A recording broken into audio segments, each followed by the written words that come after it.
All right, this is just a quick tutorial on how to submit these assignments. So you need to save the file in your own folder, and then you're going to file save as, which is going to make a second copy of it.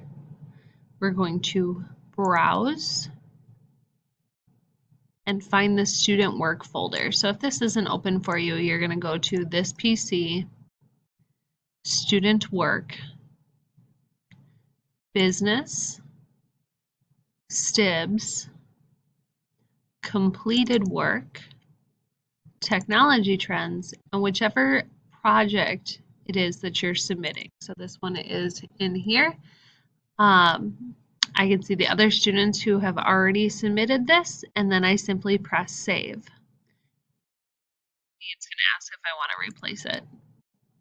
And then you are good. You can close this out. You've turned it in. If you want to confirm it for some reason, I can always open up just my File Explorer and go back into this. So again, that's student work, business, STIBS, completed work, tech trends, and I can look in project 2 and it's there. If I look in project 1, I can see Jericho's and other students that submitted it yesterday.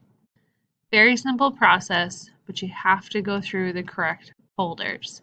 Make sure that it is in the right spot.